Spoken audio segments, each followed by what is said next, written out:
Hello, welcome to No Drop. I'm recording this episode as the fires are going on in Southern California, and I had a podcast prepared initially, kind of recapping the holidays and going over all the adventures in riding. However, since things have changed dramatically in the community, I thought it might be more beneficial to do an episode talking about self-care during really challenging times. If you're not familiar with California and you're just seeing these things on the news, these fires are really, really bad. I've seen bigger fires before, but those are usually isolated to mostly forest areas. And the fires that we're dealing with currently, with the Palisades fire and the Eaton fire and other fires popping up, are so bad this time because it's mostly neighborhoods. There's so many houses. I've never seen anything like this. So it's a really challenging time, and it's something that our community is going to be dealing with for a while. This isn't going to be over in a week. We're going to be dealing with this very likely for months. So if you're not in this community, if you live somewhere else in the country, if you find any resources that you can donate to, either financially or sending items, I would absolutely encourage you to try to do that, because just the losses are just devastating. I have multiple people in my life who have currently lost their housing, either temporarily or their houses have been destroyed and burned down. So it's going to be very complicated for a while. To everybody in Los Angeles, it's going to take a lot of work from us. And part of being connected to something like this is still maintaining an element of caring for self. It can be challenging because the stress and the pressure, the idea that we always have to be of service is so incredibly noble, but not reasonable. You know, it's easy to get burnt out. It's easy to forget about your own health, your own physical and mental well-being through this process. And I believe that one of the most radical things that we can do is to take care of ourselves. Because by taking care of yourself, you're setting yourself up to be stronger in the future. And we're going to be needed for a long time to help in these cleanup efforts, recovery efforts, being present, being emotionally, spiritually, physically available for others to help. So I am a big, big advocate of self-care, because I do believe it is one of the most radical forms of growing, establishing community, and making others feel loved and cared for. In a time that's so stressful, we have so many things going on, and people are so anxious and everything like that, this episode is just going to be about remembering to care for ourselves. The first thing that I think about as a form of self-care is remember to nourish your body. So remember to eat, remember to hydrate. These are fundamentals for not only maintaining good physical health, but these are fundamentals for maintaining good mental health as well. I have gone days since this disaster has started where I have completely forgotten to eat meals for hours and hours and hours throughout the day. That makes me feel physically and mentally unwell. So remembering to, this seems so basic, but just remembering to eat. If you are out helping with cleanup efforts, having snacks is very, very important. Having water bottles or maybe a hydration pack or something. Always have things with you so that you can always be turning to them and getting the nourishment that you need. This nourishment is the foundation of all of this self-care. This is a very real limit for our bodies and for our spirit to try to go through something like this, where anxieties are so incredibly high and we don't have the energy or the physical resources available in our body to deal with the situation. So nourishment is so, so huge. Remember, for everybody out there in Los Angeles, please remember to eat, remember to hydrate. The second form of self-care is rest. It's amazing seeing all of the stories of people helping, lending their time, committing to these recovery efforts. But as we think about doing and engaging and connecting physically, remembering to rest is so, so critical. This is going to be weeks, months of this to get back, and we cannot just go full gas 110% for that whole time. So remember to rest, and remember there's different forms of rest.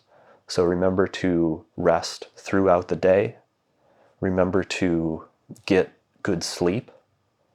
And then also, personally, I believe remembering to take a break every once in a while. What that means to you, it could be getting out of town for a day and going somewhere where the air is better, where you can enjoy the sun and the outdoors. Remembering to get those different types of rest, so valuable for sustained connection and sustained efforts.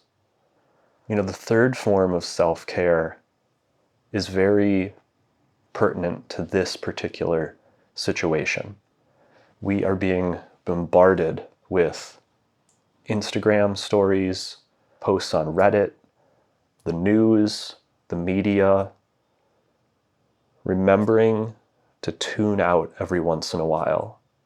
An increase in screen time is typically associated with not positive mental health outcomes.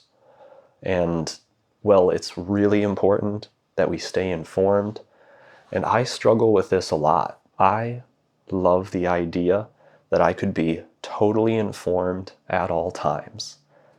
And I have made the conclusion and come to terms with the fact in life that that is pretty unreasonable. So I really, really believe that tuning out periodically is an incredibly healthy thing to do. It's to keep myself feeling mentally well. And if I'm mentally well, I can probably find it easier to rest, which is going to make me stronger, better, more kind, more able to make space for other people and help them. I'm finding that really, really important right now. And it's hard. I can tell you from personally, just an anecdote from me, my screen time is up almost 20% over these last 5 days. So I got to do a better job about that. And I do believe that that is such an important side of self-care. The fourth thing that I want to talk about is movement. So many of us are sort of cooped up inside at the moment. The air is not great in Los Angeles, and I am typically much more sedentary when I'm inside. For me, movement and being physically active is such an important part of my self-care ritual. So in this time where we're cooped up, we feel like we can't be outside, we can't be connecting with normal life, remembering to move. And for me, that means just doing workouts at home. I have lots of at-home workouts that I turn to. For cyclists, that can be a real challenge. Some people have indoor trainers.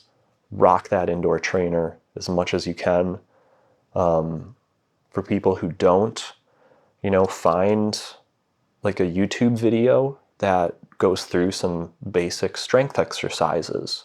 Maybe now is a time to focus on strengthening your core or focusing on doing calisthenics, things that just involve your body weight. So find like a basic YouTube video, beginner level stuff, introductions to different types of exercise, just to keep active a little bit, get that heart rate up, get that circulation going. Maybe we can even flush out some of the adrenaline, some of the toxins that are building up in our body as we're in this heightened level of stress. Movement is an incredible, incredible tool to cleanse the body, to promote good mental well-being. And for me, being active is a requirement for getting good rest. So if I want to be rested, I need to get some activity. I've had a couple days where, have mostly just been like sort of sitting on the couch and I haven't been active. And then I'm not getting good sleep at night. So that kind of turns into this negative feedback loop. So a little bit of movement, such an important part of this self-care equation. And the last thing that I wanted to mention is, personally, for me, in heightened anxiety situations like this, I find a lot of value in meditating. And there are lots of different forms of meditation. I personally, my preferred form of meditation is referred to third eye meditation. And that is where you sit peacefully and you sort of focus on the area in between your eyes, just like up above your nose a little bit into your forehead. If you are somebody who meditates, make that time right now. I think that's a great way when we talk about resting and tuning out. Meditation is incredibly, incredibly powerful to just find a moment of peace throughout the day as things are so heightened and anxieties are running so high. It makes me feel more peaceful. It makes me able to be more kind. It makes me be more present with others and kind of understanding what the actual things I should be paying attention to. So I guess that's saying it makes me feel less scattered and less helpless. It makes me feel more connected. Let me look. There was just actually an app that a friend of mine sent me just the other day about meditation. I think it kind of guides you through meditation. It's called Open. The website is o-p-e-n.com.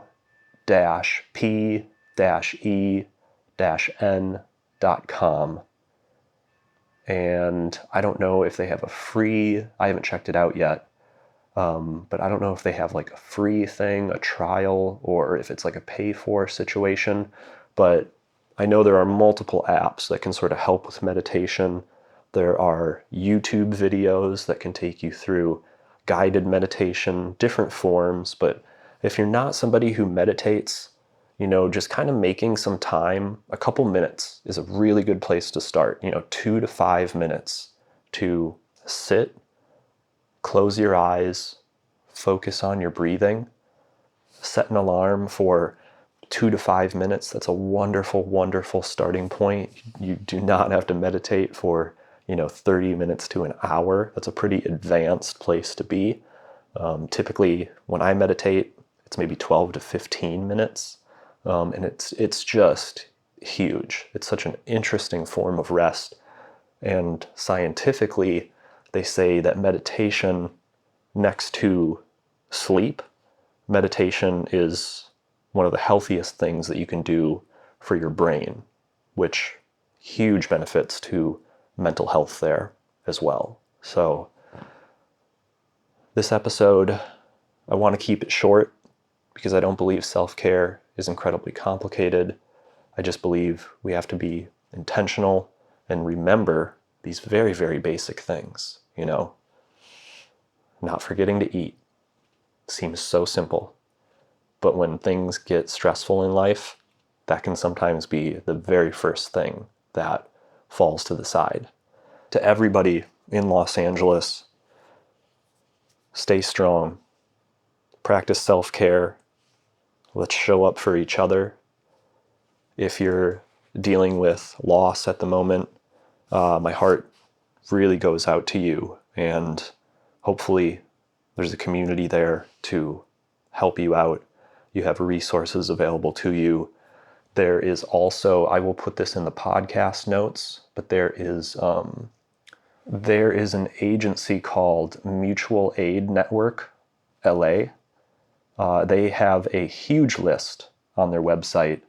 The website is mutualaidla.org. I will put that in the podcast notes.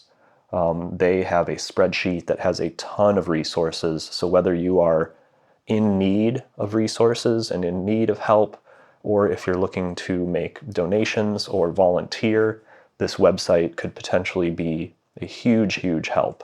So I would definitely recommend checking that out. It's been incredible seeing all of the people who have been volunteering their time and making donations. So I really appreciate it. It seems like the community is really getting involved, really stepping up for each other. And in this process, whether you are volunteering or whether you have suffered a loss, please, please remember to care for yourself. Caring for yourself is such an amazing thing to do when you want to care for others. So I hope these tips have been helpful. If anybody has additional ideas for practicing self-care, I would love to hear them. Please send me a message on Instagram, and I will try to get those additional tips out to people as well. Again, I just think caring for ourselves really allows us to be better people to care for each other. So that's all for this episode. And until next time, be safe. And if you're riding, ride safe.